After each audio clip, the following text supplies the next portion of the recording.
your thoughts so far on Willie Gay's progression as we're almost ramping up to close out camp. And then finally, I know you like to stay in your lane defensively, but have you had an opportunity to look across the other side of the field and your impression so far of what Jody Fortson has been able to do in camp? Oh, I notice him because he's so big. I'm always talking to him about playing defensive end. We joke about that all the time. He came up to me the other day and said, I'm ready to play DN. I said, I got to see you tackle first. So I give him a little razz on that. And then I told him that I didn't want him to take that to heart because if we had picked the ball off, I wouldn't want him tackling one of our guys in practice. But listen, he's an impressive, big guy. What was the first part of the question? Was Willie Gay, right? Yes. Yeah, asked about Willie. Willie's done a nice job. Look, it's a long way to go at that spot. I like the way, though, Willie has worked with the vets. I mean, he's always talking to him. He's asking Hitch questions and Damian Wilson questions and Ben Neiman, who are all three smart football players. He's engaged. He loves the game of football. That's what I love about him. The rest of it, Matt House and Britt Reed, they'll get that part worked out. But he loves to play, and he's a big physical guy. So we can work with that. Hopefully we can develop him and he can help us this year. Let's go to Sam McDowell. Go ahead, Sam. Hey, Coach. Just to follow up on what Herbie asked about Willie Gay, I mean, he kind of mentioned to us where he's working at least a little bit. Do you try and give a guy one spot to absorb everything there is? But I know he's the guy you feel like can play multiple spots. So at what point do you sort of add the layers on to try and get more out of him? That's a great question. It's something we're always tossing around. The hope is to really initially keep them in one spot. I think that's important when you're that young and learning. And all of them will tell you they can play multiple spots and learn it all, but it takes a lot. Because we haven't had a preseason game. Our offense plays fast and functions fast, but the speed of the game is going to be completely different when we get to the regular season. So we're trying to hone in on one. And yet, when we've had a couple of linebackers dinged up, he has stepped up and played another spot. So he's getting it in bits and pieces, but I think initially here, we just like to hone in on one. That would be the way our game plan going in initially. Let's go to Robert Rimson. Go ahead, Robert. Hey, Coach. So you talked about keeping Willie Gay in one spot initially, right? And he told us he's working a little bit in Sam in the base and then Buck in the Buffalo package. So what about that spot is really good for Willie, and how is he kind of fitting into that role? The Sam or the Buck? Either or. Yeah, or okay. both. Well, when he talks Sam, he's talking about being one of the three base linebackers, and we'll move those guys around. But listen, the one thing about practicing against our own offense, we don't get in that a lot. So if Houston comes in here, being the first opponent and plays more of their two tight end, two wide receiver offense, we're going to have to be able to step in there and stop their run. So we need reps at it. We think he's done some good things as an off linebacker. I think he plays out a little bit better than I thought going in. And then the Buck position, when it is, sub defense and we have a nickel in there, it kind of makes him the weak side guy. So he goes from being a strong side linebacker to a weak side linebacker. There's different concepts in both. Listen, I hope that, you hope when you take any guy and he's really skilled that you can get him to play a number of different positions. We do that with all our linebackers. So hopefully we can get it. I'd like not for that to happen. We got other guys that can play one or two of those positions and give Willie the chance to kind of develop. I think Coach Tobe likes him on special teams. So hopefully, like normal rookies, he can progress that way. Got time for a couple more guys. Let's go Pete and then Steve to finish it out. Go ahead, Pete. Good morning, Steve. I have two names for you, Tim Ward and Darius Harris. These are guys that you guys kept around all of last year, and now you're finally getting to see them. I was wondering with each guy, maybe what tells you whether they can contribute or maybe they're a little bit further off as you go here. Yeah, a little bit up and down. It's been, a whole year off. No preseason games. I'm glad you brought it. Both those guys were great last year when they were in the meetings, and two guys, good guys, character guys. But there's so much unknown on that. There's not really much more I can add except to say we just keep working them, really. That's what we got to do. Let's go to Steve to close it out. Go ahead, Steve. Hey, Steve, how you doing? Great. Yeah, you talked a little bit about it, but with the strength of the offense being passed, have you and EB or Andy talked about making sure the offense is doing a certain percentage of run and pass to help the defense get ready for week one? Or does that kind of come in more of a week-to-week game plan? Yeah, we in no way want to affect what the offense is trying to do. They do the same for us. They let us run our defense. So, it works out the way it works out. We do, as a defense, spend a lot of time when we get our own periods. We call them run fit periods. Spend a lot of time on that. When we get practices where coach allows us to have a scout team out there, we try to emphasize the run. But, we're getting our work done there. And I told the guys the other day that, listen, there's no excuses. Whether our offense against runs, any runs or no runs, when it's ready to kick it off on September 10th, we got to be ready to play the run and the pass. So that's the challenge that I keep throwing at our guys. You're a LeBron James fan? Yeah, I couldn't see the 24. I just saw the Lakers. I get it now. I got it. Coach, we appreciate the time today. Thank you. You got it. All right. Have a good day. Have been practicing for a few weeks here. I was wondering what you think in the defense this year, and what has maybe shown you that it can be even better than last year. Day in, day out, man. Competing with one of the best offenses in the league. When we're able to go on that field and compete with those guys, I mean, the sky's the limit for us, with all the weapons they have and the dynamic offense that they're able to score at any time in the game. So competing with those guys are elevating us as a defense. Let's go to Soren Petra. Go ahead, Soren. Chris, Coach Spags was just talking about, working against your offense. Obviously, a lot of throwing the ball, right?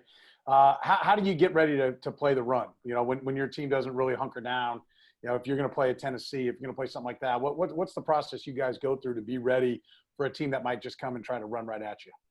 Well, we have a lot of drills that's designed for the run, and our coach Brandon Daly does a very good job on getting us run fits, and Coach Reed implement 9-on-7, which is a run fit period. And throughout practice, we work on run fits. Let's go to Robert Rimson. Go ahead, Robert. Hey, Chris. Happy Kobe Day, by the way. So you mentioned, not mentioned, but you tweeted out that you like the fact that the Chiefs were bringing in fans this year. Do you feel like you guys have an advantage with some other teams not having fans in the stadiums this year? Yeah, of course we do, man. Kansas City, we have some of the best fans in the world. I mean, it was nice to see them out there the other day. We was able to go on the field and have those out there and have their attendance. And we look forward to having them during the season, man. That's a huge part of Kansas City. It's a huge part of who we are. And I'm thankful that we can have them. I think Soren had a follow-up. Let's go back to Soren real quick. Go ahead, Soren. Just on that front, you talked about the different things that, you do, the different run fits and everything. Is there a mindset to play and run defense, right? And is that something that's hard to get? Like, I know this training camp's been unique for everybody involved, right, with the ramp up period and everything. But if you don't play that kind of physical style, is it hard to get yourself up for it? Does it take a little time when you find yourself in a game like that to kind of ramp yourself up into that kind of one-on-one style? I mean, they make it clear on this defense. I mean, Spags set the standard on this defense. The first thing we rely on is stopping the run and forcing them in passing situations. And it's a huge part of who we are and what we're trying to establish here as a defense. And that's mainly stopping the run and third down, let it loose. Let's go to Herbie. Go ahead, Herbie. Hey, Chris, I'm curious on how you approach the offseason. How much time do you spend breaking down tape of yourself as part of a self-evaluation process to see how you can better some of your moves and maybe even looking at some of the offensive linemen that you go against to give you that edge? I mean, this offseason was a little different, man. I had a surplus of time to do a lot of things that I normally don't get to do, and watching film was one of those. I had so much time that I just sat around the house and just watch film and trained every day in and day out. And I was fortunate enough to have the team iPad and was able to watch film a lot and catch up on some things that, mainly I wouldn't be able to see through OTAs or training camp. And I'm very fortunate of the off time that we had. Go to Nate Taylor. Go ahead, Nate. Hey, Chris, we've talked about Willie Gay and what he can do for the defense. I'm just wondering, from your vantage point on the practice field or maybe watching film of practice, just what you've seen from Willie that gives you confidence that he can maybe help you guys out early this season. I mean, he's a special kid. He just got to keep it up. Just keep competing day in and day out and keep striving. He's young. He's a Mississippi State Bulldog, which I love, but he just got to keep at it, Let's go to Pete Sweeney. Go ahead, Pete. Hey, Chris, I had remembered the season before that you ended up exploding for 15.5 sacks, you expressed that you wanted to lead the league in sacks. And I know that you haven't been afraid this year to say, okay, the goal is Defensive Player of the Year. I'm just curious, in your own words, why you feel that you're capable of being the top defensive player in the league. Well, you know, that's something I've always done throughout my career, set my standards high as a player and try to incorporate it with my team. You know, if I'm the best defensive player in the league, then I'm obviously doing well for my team and helping my team be one of the best defensive in the league. And that's my main goal throughout year in and year out, you know, is to exert myself to be the best. And, you know, that's just one of my goals right now, you know, to be the best as I can be or be the best defensive player in this league. Got time for two more. Let's go Sam and then Steve. Go ahead, Sam. Hey, Chris. Kind of an offbeat question, but the Super Bowl logo that's actually up at the practice facility, I'm wondering if you made a special point to pay attention to that, and if you think about what it's going to be like to see some other sort of mementos from the Super Bowl, such as getting your ring and seeing the banner dropped as well. That's special, man. Took 50 years to get it, man. 50 years. And, you know, when you look at it, it makes you want to reach that goal again. You know, when you see that you was able to accomplish that and all the hard work you put in last year, it makes you want to do it even again this year. You got that hunger even more. So for me, it's a little bit of motivation for me. It makes me want to reach that goal again. Let's go to Steve for the last one. Go ahead, Steve. Hey, Chris, going up against Pat every day and his ability to extend plays and the defense having to keep going and make it extended. So talking about how does that help you from a conditioning standpoint? And secondly, there's been some talk about D linemen and O linemen across the league wearing the special face mask for COVID. Have you seen that and heard about that? And is this something that you're open to? Yeah. To hit your point on the face mask, I mean, whatever the league incorporate that here to help and protect the players from COVID, you know, I'm all for it. You know, safety is first, and we was fortunate enough to make protocols to play this game. So whatever they incorporate for us to wear, and then I'm all for it. And not just only Pat, man. You got those guys on offense. You got a lot of dynamic guys. You got Travis Kelce. Clyde, you got Sammy Watkins, Tyreek Hill, McCole Hardman, just going against that offense day in and day out. It's a challenge. And you got to mentally and physically prepare you to be ready for Thursday night. And, you know, it gets you in shape because Andy Reid runs one of the hardest training camps in the league, and it's up tempo. So it forces you to get in shape and forces you to compete. Back to last year's playoffs, I think one of the bigger moments of the entire playoffs was that when you sniffed out the fake punt and you were able to turn it around to the Texans. Now that months have passed and you're able to really truly look back at the season, so what did that moment mean to you, and how do you take that and maybe teach some of the younger guys moving forward? Yeah, it was a good play. It was a great play. You know, and there was a lot of good plays to look back on, but I'm looking forward. I'm not looking back. Last year was last year. We had a good time. We did great things, but we're moving on. You know, something to teach the younger guys is, you know, every play matters, and that's what they need to be prepping for in the NFL. At any time, you know, you can make a big play for your team. Let's go to Nate Taylor. Go ahead, Nate. Hey, Dan. Spags mentioned earlier today just how much you guys in the back end move around on particular whoever the safeties are. Just from your standpoint, how comfortable is that doing it this year versus last year? And secondly, because you guys are facing the Texans again, are there certain things that you can see on film or certain things that you noticed from last year's games that you know you guys can implement and maybe perform better at this time around? Yeah, so we do move around a lot, and that speaks to the ability of the players that we have, especially in the secondary, being able to play multiple positions.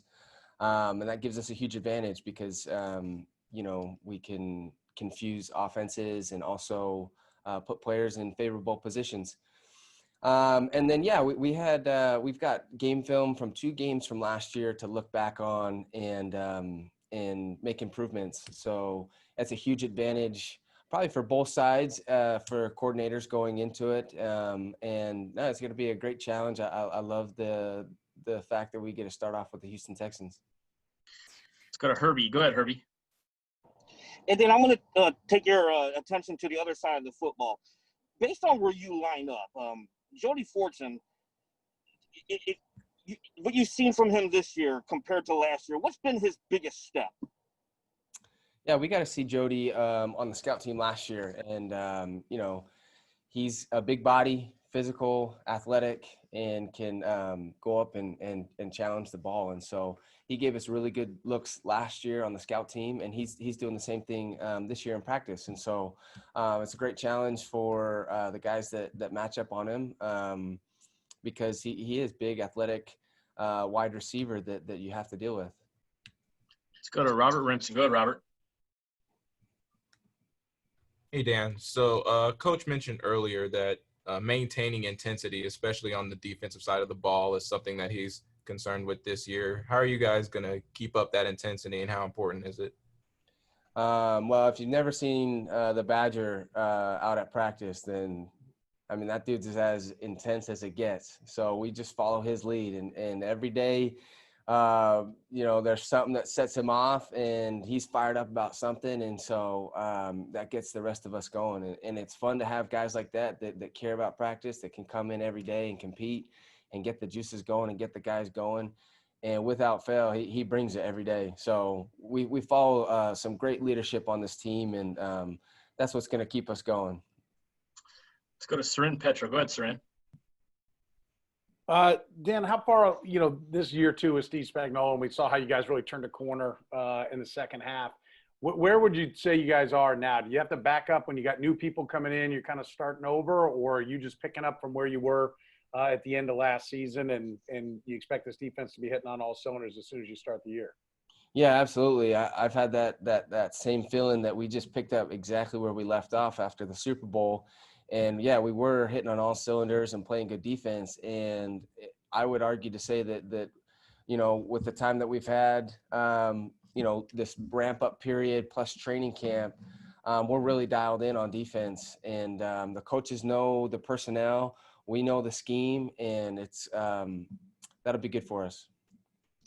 Looks like we got one more question. Let's go to Herbie to close it out. Go ahead, Herbie.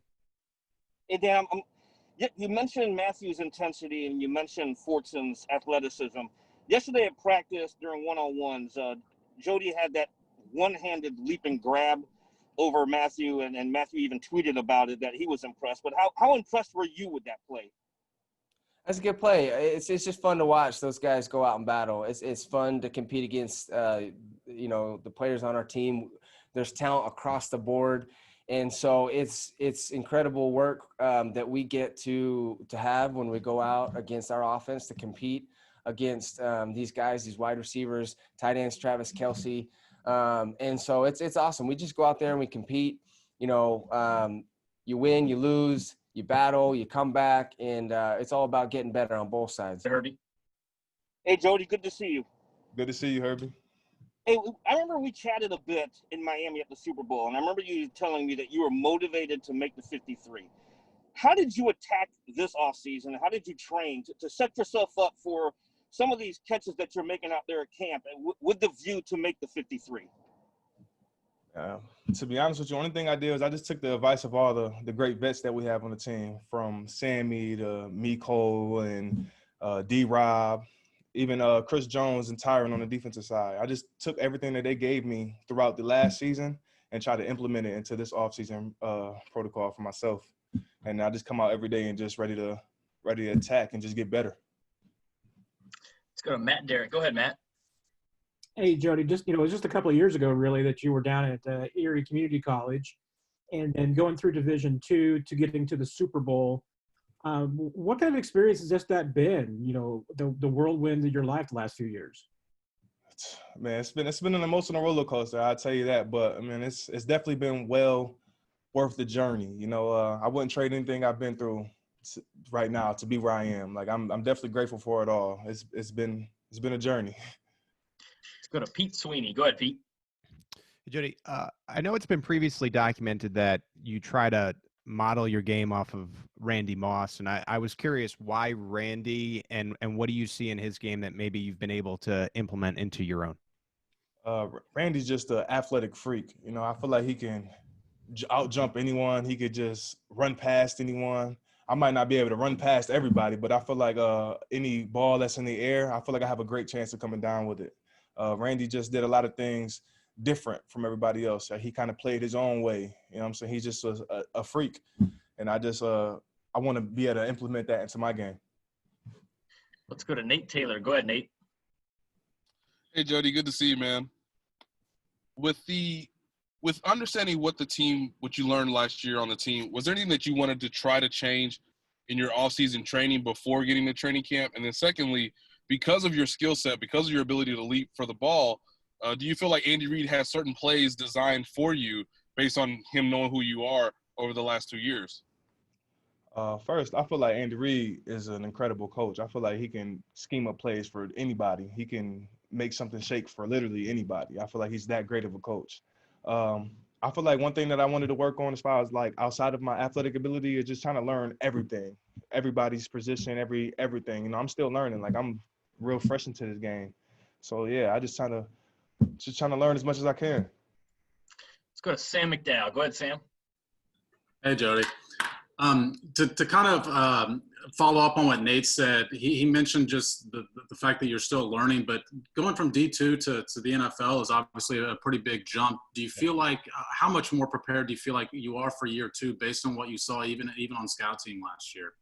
I feel more prepared. Just I'm in a system, another year in the same system with the same coaches, getting more detailed into the playbook, into the routes, and then learning how to maneuver with the players around me.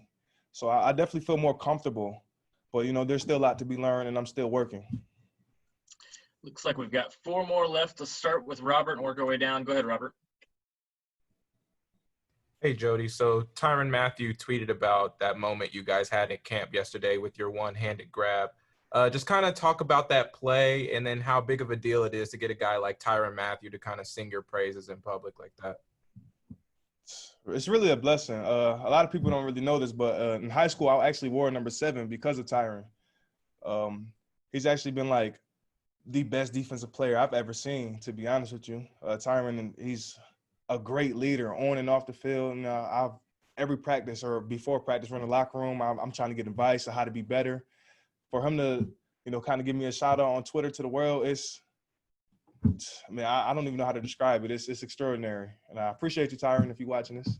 But yeah, it's a blessing. I'm just excited. Let's go to Matt Derrick. Go ahead, Matt.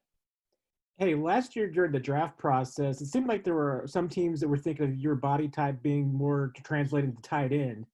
How much of, you know, wanting to play wide receiver and the Chiefs seeing you that way brought you to Kansas City? And, you know, do you see why, you know, maybe some teams thought you that way?